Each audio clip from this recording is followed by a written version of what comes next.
So next up, we have Dr. Nick talking about a framework for understanding power in DAOs. How you doing, Dr. Nick? I'm very good, thank you, mate. Thank you for having me along. Nice to meet Thank you. you. Nice to meet you as well. Yeah, please introduce yourself. Tell us a little bit more about what you're representing, and yeah, the time is yours.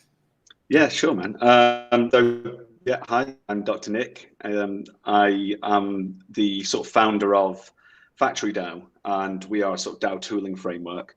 And what I thought I would come along and talk to you about today is power and a little bit about what's kind of gone wrong in the markets.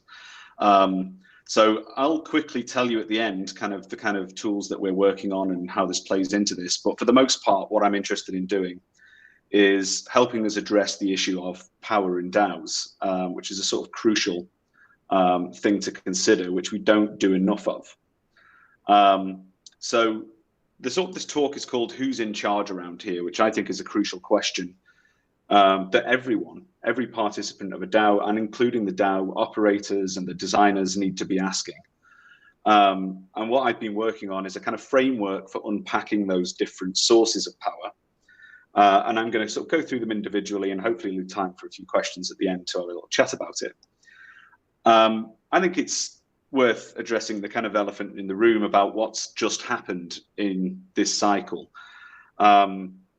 It's been a kind of strange and crazy ride, and there's been a lot of just mad things happening. I would consider this to be the adolescent phase of crypto. We've basically just been given new tools to coordinate and do things permissionlessly. We've opened up the metaverse, the digital plane of existence that's never really have been accessible to us before. And what did we build? We had DeFi food farms, dog Ponzi's, Ponzi's, exploding money printers, multi-million-dollar monkey JPEGs. Not necessarily a bad thing, but still kind of adolescent, you might argue. Professionalized pump and dumps, lots and lots of them. Hacks, some as high as $200 million, endless rug pulls, and the one that really was the cherry on the cake is centralized money lending platforms blowing up. And it's tough, and those of us who have been around in crypto know that this is the case. The crypto markets heal themselves, and this is a kind of detox moment. And unfortunately, these are super painful and involve these huge drawdowns in price, and they happen when the market gets to a point where it becomes fragile. And what's happening is the market is basically expunging the weakness from itself to become more anti-fragile. And unfortunately, what we did was allow centralization in massive waves to enter the space. And that's basically what's blown up. If you look at all these things that have blown up, they had huge centralized points of failure. And so much of what went wrong comes down to abuses of power. Now, what I think is going to be interesting and what I'm incredibly passionate about is the way that DAOs can be central to fixing the problems in the crypto space. They decentralize power, and that makes the system more anti-fragile. It means you don't have single actors, hubris-powered degens controlling too much of the market, and we don't end up in critical points of failure that get everyone wrecked every few years. But not all DAOs are equal. So we're at the point now where we're starting to design these things, and already we're starting to see huge points of failure within these systems. And it's totally possible that we get gigantic DAOs the size of Luna that blow up just as badly because the power was not effectively distributed across it. So one of the things I think is super important is to think about what power is and how it manifests in DAOs. So the best definition of power that I can come up with is basically power is the ability to get things done. If you are a powerful person, you get things done quickly and effectively. And this is what organizations and DAOs are trying to do. They're trying to be effective channels of power that get things done. But DAOs are different than a centralized organization. Centralized organizations are pyramids of power. they have hierarchies, they have boards of directors at the top that make all the decisions, and those at the lower echelons of the organization have little say over how they're directed. But in DAOs, the job of a DAO is to diffuse power to as many participants as possible. But the question is how do we know if this is happening? And in order to do that, we need to ask the question, who's in charge around here? Who actually can get things done? Who holds the power? So let's take a few minutes to unpack these. And these are just the ones that I've come up with. There may well be others, and I'm very interested in collaboratively building this out as a resource for people to understand the DAOs that they're in. So if you identify any that I've not picked up, do let me know. So the first one that I want to pick up on is the leaders. Basically, this is what we consider the core team. DAOs are kind of often tagged as leaderless organizations. They're sort of, yeah, there's no leaders in DAOs. They're perfectly flat organizations. And that's actually very rarely, if ever, the case. Even in perhaps the kind of most decentralized DAO, Bitcoin, which I do consider a DAO, there's still core devs in there. There's still leaders. Even in highly decentralized systems, there's always power. And in DAOs, this is very much obviously the case. There's always a core team. Even if it's a totally emergent DAO, there's people who are there day in, day out, more engaged, doing things, getting paid from the DAO, and they are kind of de facto leaders. But unlike centralized organizations, they're not a board of directors. They are not an executive class who make all the decisions and everyone just sits around and waits for them to do stuff. That's not the goal of a DAO. So in DAOs, leadership is much more fluid. I've heard the words leader-full organizations rather than leaderless, which I think is really apt way of framing it. And one of the things that DAOs need to do is create the opportunity for almost any participant that wants to be a leader to be a leader. So everyone should have a clear path to taking a leadership position. The other thing is that you need to have lots of leaders, and they need to not just be the same co-located crew. The best DAOs will have very diverse group of people covering many perspectives and disciplines. The more interesting new ideas that you get in DAOs, the more effective they will be. So that's the leaders. The next is, and the people sometimes believe that token holders are the ones that are in control. That's kind of the thing, that's the kind of sales pitch for DAOs that has floated around in recent years. But it's actually pretty far from that at the moment. The token holders should ultimately direct a DAO, but it's probably not fair to say that they are actually in control at this point. Because the reality of it is they're only empowered as much as the process is available to allow them to make decisions. And the other dynamic of this is that actually one coin, one vote, token governance, which is kind of the most prominent thing at the moment, is really highly plutocratic. That is that those who hold the most tokens hold all the power. And the sort of Degen Spartan tweet really sort of nails it. Sometimes a founder or someone with a huge token bag can come in and instantly swing a vote, in which case the vote is kind of meaningless. So this needs to be addressed as a power source with actually good distribution models. So this is getting tokens into as many people's hands as possible. And I actually think that NFT governance is going to be the next major wave of DGov, because that allows you to have NFT identities that can have power that's not directly linked to token holders, which might allow you to elevate people up to the level of, or even past the big crypto whales based on their contribution and earned power in the DAO through a kind of meritocratic process. The other dynamic is proposal creators. This has been a really interesting one recently that we've just seen in the kind of Rari Fuse Fae tribe DAO scenario, where actually we've seen clear evidence that you can, if the person who sets the agenda has the power. So this was a case where there was a huge hack, $80 million hack, and there was a vote to repay, which passed dramatically in favor. And recently, another proposal creator has proposed to basically override that.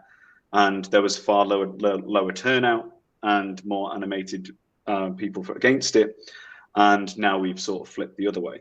So even if you're a token whale, if you can't set the agenda, your power is fundamentally limited. So high gating is one way to stop this, that you can basically say, okay, anyone can set a proposal, but you need to hold X amount of tokens. And basically you can do this with the ungated, but that's a total mess. So neither of these scenarios is particularly good, but there is huge amounts of potential innovation in this area, something that we're working on at FactoryDAO. And I think there's lots of work that allows progressive amendment-like structures on proposals that genuinely have lots of engagement from the community in the proposal formation process. The next up is the multi-sig signers, what I consider the real executive power in DAOs. There are DAOs that don't have multi-sigs, like the DAO framework, for example, but they tend to be kind of structured mainly around, let's put some money into a pot and decide where it goes. But DAOs can be much more than that. And ultimately, it will come down to multi-sigs being used as a core crypto-economic primitive in DAOs for years to come. But it's about how you build the power structures out and trust around those frameworks. So the end game is to remove these things completely, but they just simply aren't going anywhere for a while. They rely on trust. You need to trust a 2 of 3 multi-sig to actually deliver on the will of what the voters say. And they also are potentially regulatory target. So more signers is better. If you have a 5 of 7 multi-sig, excuse me, but that gets more and more difficult to coordinate. So management keys, what I consider those who control the rug.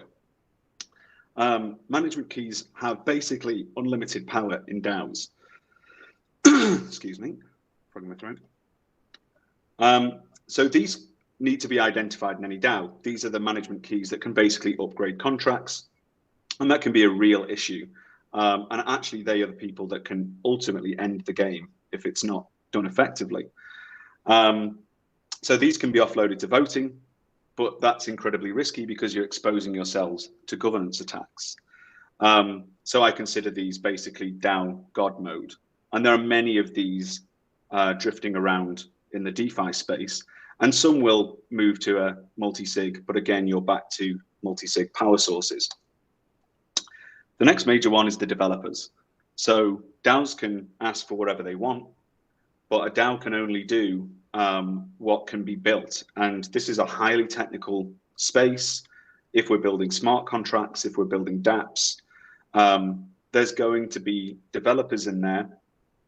And this is a huge source of power. Developers can leave, developers can demand lots of money, developers have huge knowledge asymmetry, and they therefore have huge amounts of power. And they're, of course, incredibly crucial in the ecosystem, and there are many great developers across the space, but they are a key source of power, and the responsibility for delivering a roadmap can often lie with them. So a few things we can do here. You can basically ossify your DAO code to the point where you're not upgrading it too much anymore. This is basically the Bitcoin way. And then educating people as much as possible to understand what the system is about. Investors, another huge source of power. Investors, and this has been a huge narrative in the space, that they can hold huge amounts of tokens, and that can basically, they can control huge amounts of governance power, influence and control. And quite often there's entities behind the scenes where there's huge equity investment that is in an unclear way associated with the DAO.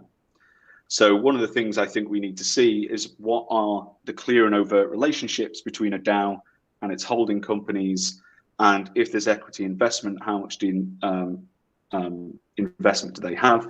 How much control do they have?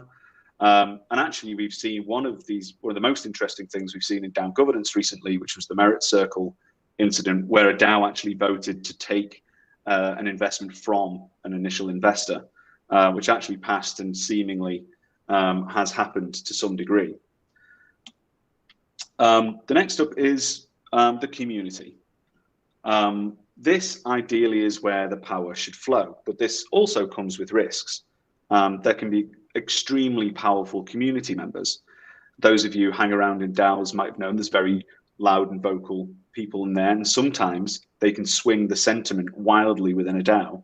A single community member can shift the whole vibes into a direction that can kind of be destructive, just as much as it can happen the other way. So really, empowering a community is really what DAOs are all about. And building a collective notion of belonging can be the strongest source of power that any DAO can have. A hugely aligned group of people all trying and striving for the same thing is really what could make a hugely impressive DAO.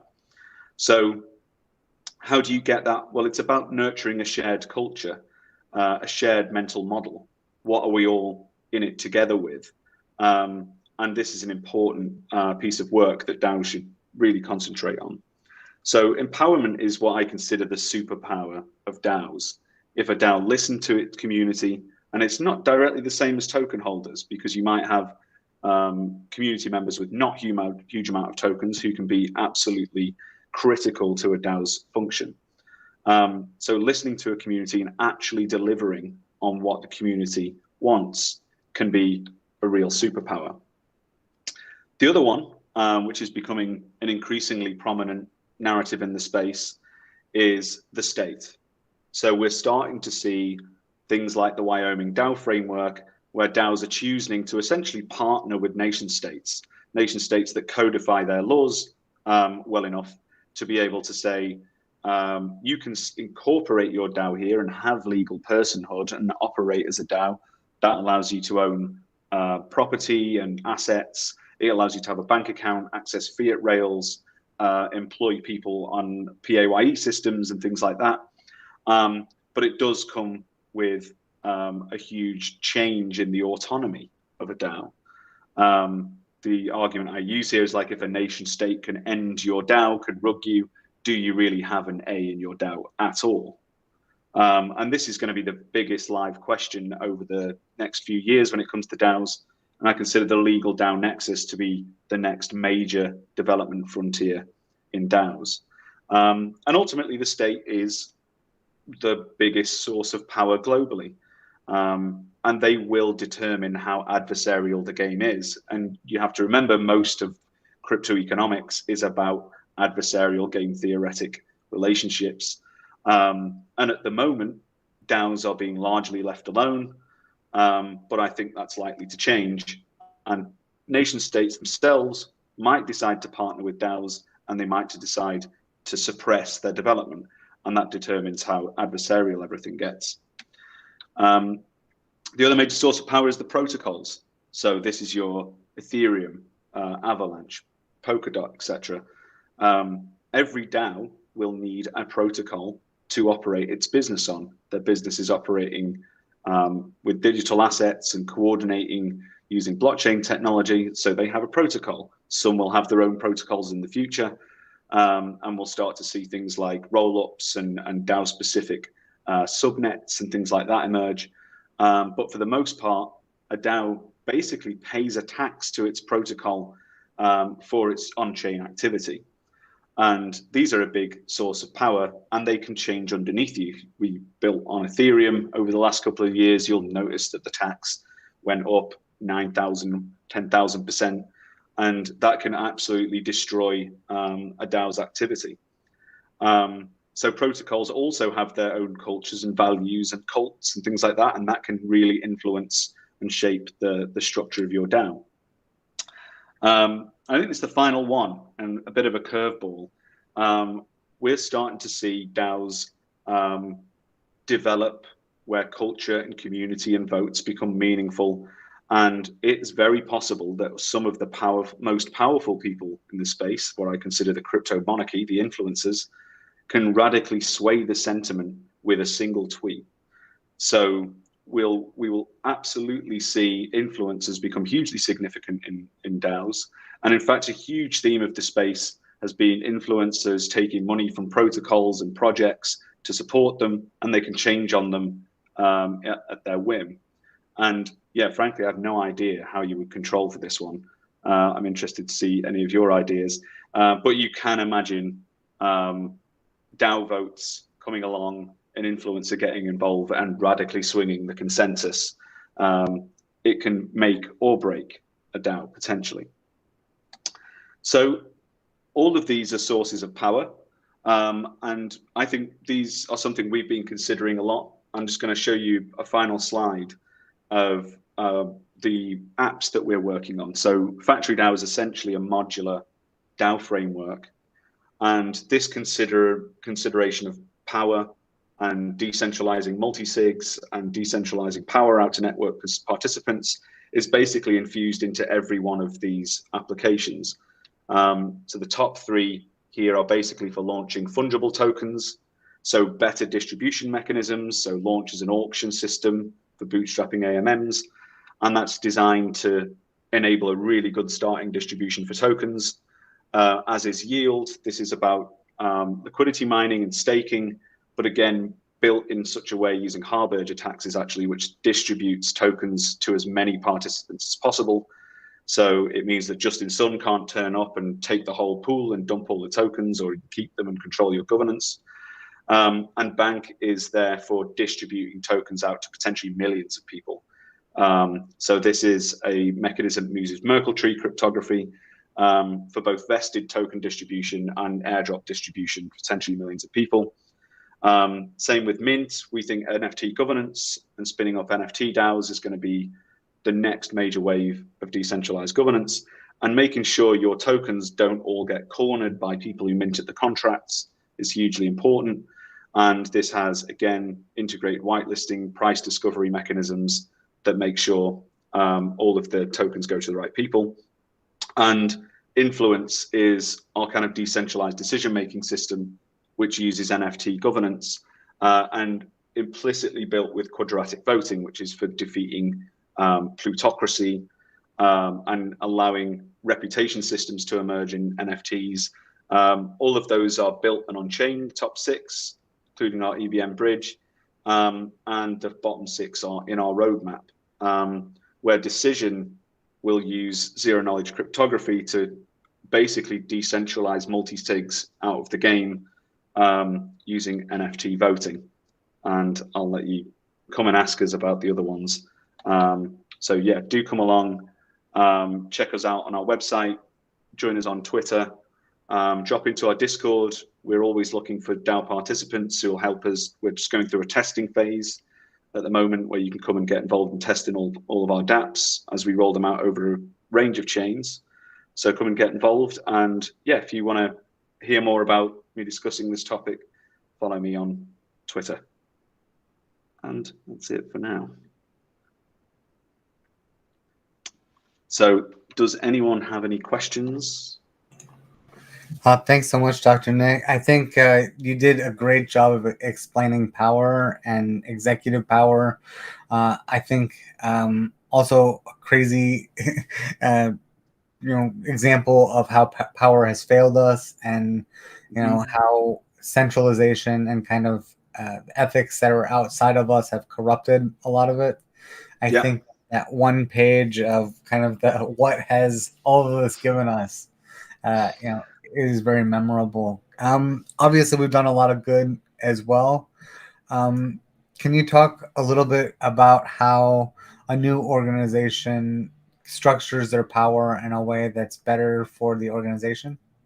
Yeah, like I said, I think it comes down to DAOs are going to be these very organic structures, and they'll be set up in different ways for different things. I'm expecting play-to-earn DAOs to be quite radically different to curation DAOs for NFT art, for example. And the amount of power that's around is basically going to vary, whatever it is. So it's about using this kind of framework to understand where those risks are. It might be totally fine for a trusted group of people if they're doxed, for example, or high reputation people. They're not going to rug everyone at the multi-sig. So that's probably not that much need to go into some hard, trustless DAO environment. But yeah, for me, it's basically about designing these systems in such a way where token holders get a wide distribution. So eliminating people who can control all the governance with their tokens, or at least softening, dampening their power, bringing in the long tail of token holders more effectively. I think reputation systems are going to be hugely important because that allows us to there might be someone who's incredibly important for a DAO but doesn't have $50,000 to buy into a token, for example, and should have a meaningful contribution into that DAO. So reputation things are going to be interesting. I think things like soulbound tokens are going to be very interesting over the next couple of years. I'm a little bit nervy about them, but I think they're a huge dynamic for building governance power and distributing power. And I think that whole DSOC thing is very much about this problem, I think. I think another one of the slides was the fat cat investor slide. Yes. So obviously, organizations need capital, especially public goods. We've got things like Gitcoin with quadratic funding, but what's kind of one of the ways that people can get support and can get capital without turning over power to these investors or kind of like being beholden to them? Yeah, I think that I'm a huge fan of the quadratic funding stuff that Gitcoin does. That's definitely an interesting thing, and we're very into quadratic voting and interested in that stuff as well. I think things like grants can be great. So DAOs can be really, really good at structuring bounty-like work, grant-like work that can essentially flow funds and tokens to people who are contributors. It's a big thing about what our bank app is about, is distributing tokens for work. I think we'll see DAOs with pay out 1 million people in the next couple of years, like a single DAO doing that. So structured payouts for work, working for a DAO, contributing for a DAO, and it can be anything from things like memes to big development work. So I think we'll see a much more granular and creative approach to paying people and distributing tokens out from DAOs. And I also think just better distribution models. We could have not had all the token supplies cornered by VCs if we kept doing ICOs. We stopped doing ICOs, and consequently we stopped huge decentralized crowdfunding and ended up doing lots of private deals with investors who end up with, multiple points on the token supply. So one of the things we could do is go back to huge decentralized crowdfunding, but people are very worried about that for kind of regulatory reasons. Great, thank you. I guess one of the other key things is today we're talking a little bit about conflict. Obviously, power is kind of assumed. What happens to a group, and how can they adjust when there's conflict amongst the people in power? And like, how do you resolve that transfer of power cleanly? Yeah, it's very interesting. One of the least talked about things is offboarding in DAOs. And yeah, difficult. And one of the things that the sort of DSOC work and the soulbound idea is looking at, I know people like Spencer and Hat's protocol are looking at this, where there's a kind of revocation of rights when things go wrong. Again, I think it'll come down to this reputation dynamic, where you can alter people's power based on their participation in a DAO, not just through token voting and things like that. But yeah, huge amount of work to do on that front. And there will be DAOs, especially when times get tough, where everyone falls out with each other and it gets all a bit nasty. And I think largely it could come down to things like rolling elections of who the DAO leaders are, but also just clear processes. So if people know what the rules of the game are, and what causes conflict is not knowing what you've done wrong and finding out about it after the fact. So, clear things like constitutions and clear guidelines of how you might participate in a DAO, and the things that are undesirable behaviors in DAOs. But yeah, I think that's a huge open question on that one, I think so it sparked an idea in my head. So right now, obviously, a multi-sig signer is pretty permanent, right? You've got another transaction to take them off. What if we had like voted terms for a multi-sig? Like as you're seeing, we've got the common elections that need to happen. If there are conflicts, you could vote in someone else during the next multi-sig term. Obviously, their duty is to fulfill any kind of need that the organization needs, not to be a dictator, but at the same time, it leads for an effective policy for transition. You know, maybe you vote for the same person every time, maybe you don't. So I think that's interesting. I know ENS did something very much like this, where you kind of signed a almost agreement with the DAO when you picked up your airdrop. That was the kind of condition by which, you know, your engagement with the DAO. And I do think we'll see that. I also think we'll see, this is where the kind of legal DAO nexus gets interesting, where we'll look at things like Ricardian LLCs, and there'll be actually a legal obligation to do things in DAOs, which is perhaps comes in a little bit of conflict in my mind with where DAOs are originally sort of aiming for, which is less about direct sort of fiat obligation. But I think we'll see every manner of these sort of things played out in the market. I think there'll be things like clear constitutions, signing via multi-sigs, but also NFTs will come into this. I know things like HATS protocol are working on that, where you can have these like an oracle that sits there and decides if people have done work that was expected, and then they get rights revoked. I think this is the next major frontier. How do you actually coordinate people, but importantly for them to remain pseudonymous? And I think DAOs are implicitly more about less than, it's like non-commitment phrases of work. The idea is that you can turn up if you want and not if you don't want to. So I'm a little bit nervous about that whole thing, but I think it's gonna go there, whatever happens. Great, thank you. Yeah, I think when we spoke to Spencer before, he was talking about the organization and how it will grow to meet the needs, specifically around. Sorry, I had a thought. I lost it there. Yeah, I think it's about rights, isn't it? About what you can do with the NFT. Oh, and I think specifically collapsing it to what can you do with that token? Can you tweet, or can you sign transactions, and can you trade tokens, things like that? So I think it'll ultimately come down to what are your rights within a DAO. It has to do with the way that DAOs interact with each other, and it's less like companies and it's more like countries. And you know, it's much more. And so, like as we're talking about voting and terms and things like that, you know, it's much more like running a country than it is running a company. I consider DAOs digital democracies, and yeah, I think I actually, you know, sort of mentioned it there, but I do think DAOs will actually influence IRL governance and democracy at some point, because we'll figure out how to do direct democracy in ways that's never been tried in the real world, because it's just been a bit too risky. Excellent. Well, thank you so much for your time, Dr. Nick. Thanks, man. Thanks for having me along. Where should people go to learn more and follow you? Can you just give that information again? Sure. So I'm on Twitter. If you search me for @drnick, and you can find us FactoryDAO @FactDAO, and you can just put Discord DG/FactoryDAO to drop in and talk to us directly. Awesome. Thank you so much. Thanks, man. Have a great day. I'll talk to you later. Cheers. Bye-bye.